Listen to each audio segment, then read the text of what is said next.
CBS 46 Morning News from 4:30 to 7 a.m.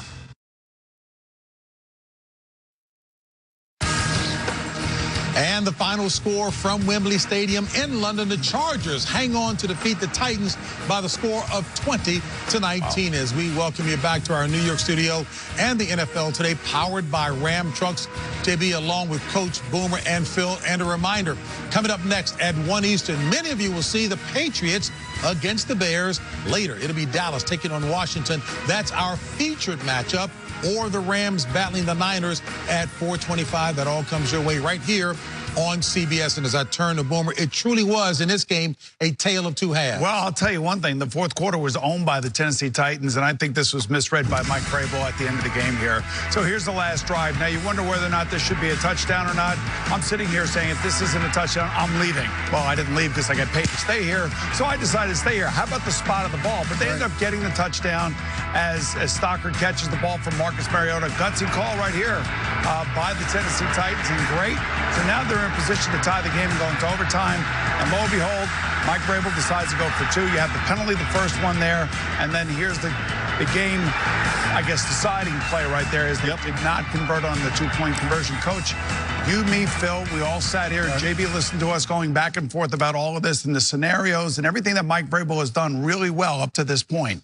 But I think we all believe that he just misread this thing and did the wrong thing at the wrong time. Well, I think Bruce Arians hit it nail on the head when you talk about the tale of two halves, as you referred to it. In the second half of this game, they had over 300 yards of offense. They ran the ball for 164 yards, and and the Chargers only had 200 yards in the second half. And I would just say this as well: when you look at your play selection, okay, I can see passing it on first down.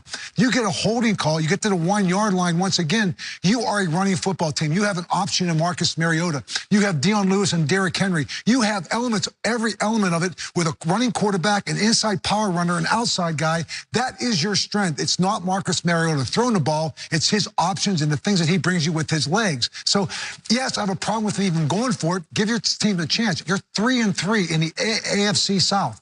You're right in the first place.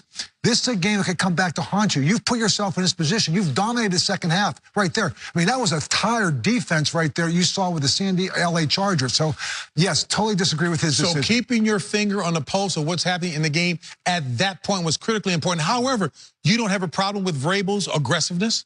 Oh, I do. You do? You know, it worked for him early in the year, but everything that was said, first off, all the fans are, yeah, go for it. I love this aggressiveness. Well, I didn't. It's not the situation. And we heard it. Bruce Arians said it many times. Go, you're dominating. Do what you do best. You said it, Bill. Two-point conversion. Nobody's even open that time. And they didn't do that. They dominated the game. Really, overall, they dominated the pace of the game in the first half. And the Los Angeles Chargers have to go, wow, we were lucky to win that game. They had more time of possessions.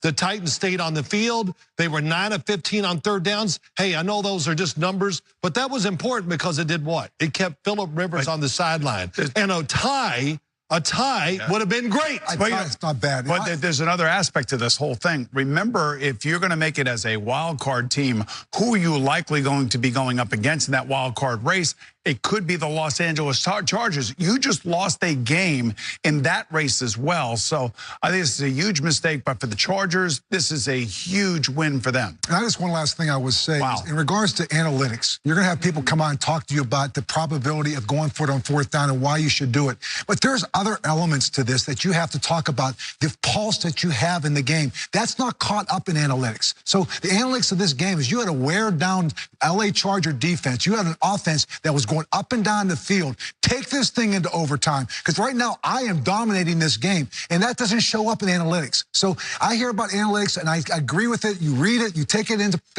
information, but the pulse of the game as a head coach, that's what you have to make your decision based on. Bill, even though I'm using another sport as a reference, Red Auerbach used to say, never lose the feel of the game as a coach as it relates to the You know what? Marty Schottenheimer said this once to me in regards to making those calls.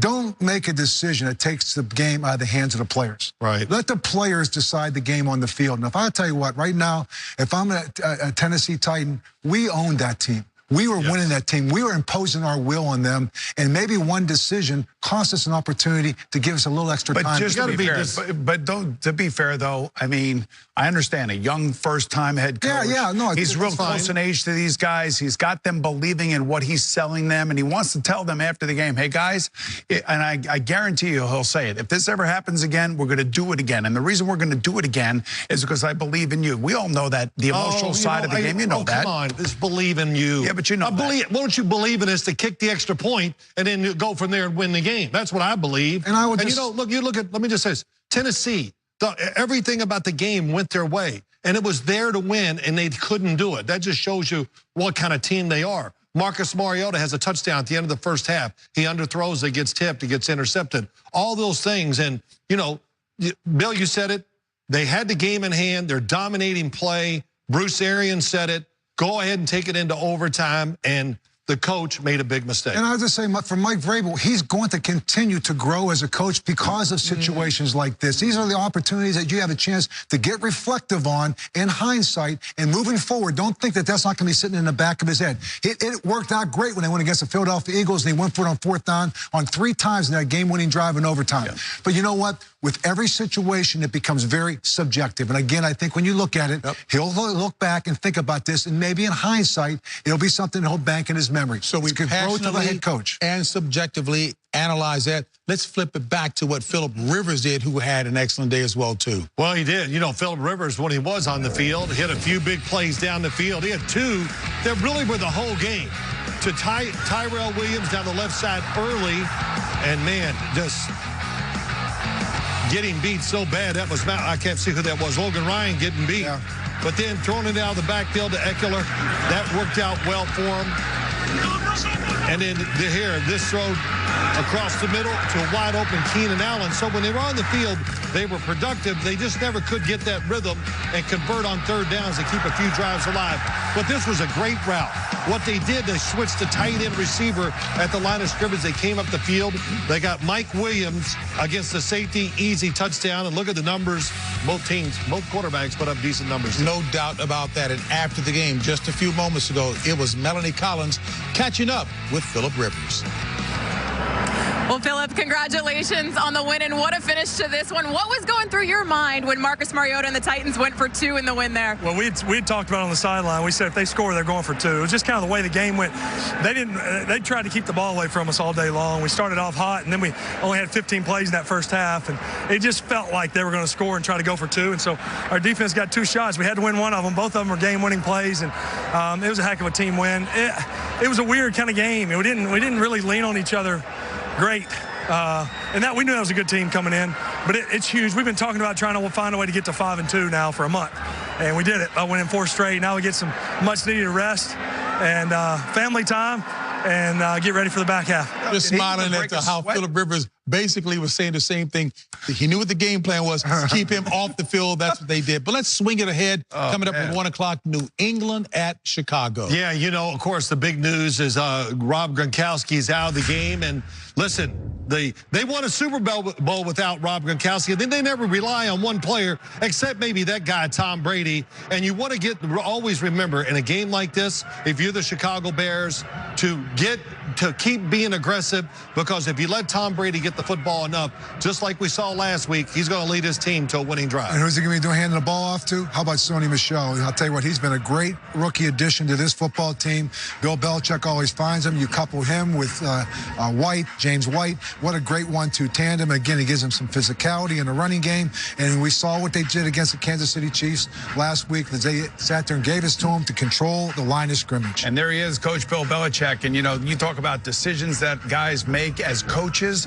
Well, you know, one of his disciples, Mike Vrabel, made a very, very calculated, aggressive decision today. I've seen him do the same thing in certain games, but the difference is he's got 5 Super Bowl wins as a head coach and 8 Super Bowl appearances as the head coach of the New England Patriots. Well, Mitchell Trubisky, look, he should have time to throw today. He has a very good offensive line in front of him, run block and pass block, and New England does not have a great pass rush. So all the new weapons he got over the offseason, Allen Robinson, Taylor Gabriel, Trey Burton, hey, in the backfield, they got 2 good runners in Howard and Tariq Cohen. A lot of stuff going Mitchell Trubisky's and way. On the other side of the ball, the most feared man in Yes, the defense right there, you can see is Khalil Mack. He's back. He missed last week. You see 5 sacks, 4 forced fumbles, the most in the National Football League. And he'll be going up against the backup tackle because Marcus Cannon, the right tackle, is out of this game. Did you hear how frustrated Phillip Rivers was about not playing? They only had 44 plays today. A guy like Tariq Cohen, you know what? Keep away from Tom Brady. You want to play defense with your offense. I don't necessarily know that they want to get into a shootout with Tariq Cohen and Howard, of course, the other backfield mate right there in Chicago. But the one thing I will say for Mitch Trubisky, 2 straight games, over 300 yards passing now. This is a Patriot team that doesn't play as well on the road. You know, they average 15 points a game on the road. Just do not turn the ball over if you are Mitch Trubisky today for the Chicago Bears. You know, we're like the Tennessee defense, Bill. We try to keep the ball away from Boomer. You know, so. You had it today, though. There's no question about that. That's what y'all say. I don't think listen, so, oh, please. It was fact. Hey, let me put some context on the other game. The Texans have overcome an 0-3 start to get back to 500. They will take on a slumping Jags squad with an eye on first place in the AFC South, Coach. And there you see Deshaun Watson. You see he's getting back in the midseason form. He's taken a lot of hits the last couple of weeks, so that's got to be a big concern. Yes. You talk about going against this Jacksonville defense, who was a little bit mad after they got shredded last week. A little bit mad. The Dallas Cowboys. Well, here on the other side, we got Blake Bortles, really a shaky game the last couple weeks. And, you know, you got to look at Jacksonville this way. They're front runners. And I don't mean that in a bad way. They like to run the football, get a score on you, and then let their defense take over and let you make a mistake. If you put the game in just Blake Bortles' hands, you're in trouble. We got a good news, bad news scenario. Good news is J.J. Watt is back and playing as well as ever. The bad news is that I'm glad I'm not playing quarterback. It's Blake Bortles having to go against these guys today. And you talk about a guy that's under pressure, it has to be Blake Bortles. Everybody thought he had his coming out party against the New England Patriots early in the year. The last 2 weekends, he has been horrendous. Well, this is the Bill Cowher Award for wide receivers, the angriest man on the football field. Because this guy, that's the only way you can explain how he plays. Yes. He plays angry, and the ball is in the air. He believes it's just his, and I think he'll be matched up today against Jalen Ramsey a lot one-on-one because the size matchup is perfect. And there's a Phil Simms, a defensive back, a guy that talks a lot. It says very little. So right there it is, Jalen Ramsey, and you can see him trying to make a rebound again in that defense. Hold it. Finally, you're on the board. I'll give you one. Coach, that was awesome. Hey, but let me ask you this. The fact that Gronk is not there, how critical for New England without Gronk today? Okay, how many times do we have to go over that situation? For those who don't know it, go over it again. Let me just tell you again. New England's not built around one player except Tom Brady. So we've seen him go to the Super Bowl without Julian Edelman and win. Or they lost, I'm sorry. Then we saw him go to the Super Bowl without Gronkowski. They got it done. So they built their team. They have so many different weapons to rely upon. They got a good offensive line. They're very creative on the offensive side, good play caller. So they can do it without You know what? You wouldn't be a good substitute teacher because if I ask that question again like Columbo and I want to have it gone over again, I'm going to ask it again. Hey, you had a big picture note about Bill Belichick that I thought was awesome in terms of some personnel moves that he made. Well, just think about it. We saw Deion Lewis and how valuable he is for Tennessee, but that was a big free agent signing by Tennessee. So what do? They draft Sony Michel to basically replace him. Right. And they pay him a fraction of the money because he's only a first-round draft choice and it's later, so it's a smaller number. And then they also let Nate Soldier go to the New York Giants for a big contract, the highest paid left tackle. And who did they replace him with? They trade for the right tackle of the San Francisco 49ers, make him the left tackle. He's making under $1 million. Hey, pretty good. My guys are passionate. They keep their finger on the pulse of the game. We talked extensively about the decision that Mike Vrabel made. Just after the game, here is Vrabel explaining the decision to go for 2 and not the point after. You know, I told the team that we made a decision that we're going to be aggressive, and early in the drive, when that drive started, I thought in my mind that if we scored, when we scored, if there was less than 40 seconds, we were going to go for 2. We were going to win the game. And if there was, if it was a minute and 30, we're going to, kick the extra point and go play defense. So, I got a lot of faith in our players. They've been, converting, third downs and converting in those situations. And Marcus was, doing everything we need him to do and keeping plays alive. And so, not going to second guess the call. Just didn't work out. So, guys, this is exactly what I was talking about. It's not that I agree with his comment. I'm just trying to explain to you what he's going to say to his team. There's things about being reckless and careless that I thought that this kind of encapsulates. I don't like the decision, but I can understand why. I believe his team will support it. And they'll come out and they'll say after the game, hey, we love our coach. He believes in us. So, and I have said after a game that I made a mistake. You know, I made decisions, and I'm going to learn and grow from this just like everybody else that was playing that game. So I'm okay with what he said, and I just think that this is a situation as we sit up there and look at this. If I've been in a coach for 15 years and having seen what I've seen and having done what I've done in that situation, given that scenario, I would have kicked the extra point. Yeah, I think we all said we'd kick the extra point. I hear Mike Vrabel say that. That's what he has to really say. And you said it, Bill. You know, being a head coach, making those decisions, they're tough when you're on the sideline. Our 1 o'clock games are coming up. Boomer, talk about your ex-roommate and, of course, Jim Kelly. Well, there's Frank Reich and Jim Kelly. Frank was Jim's backup for all those great years. You know how Frank has taken over in Indianapolis, and he's got his man Andrew Luck on the side. We'll see you later, folks, at halftime.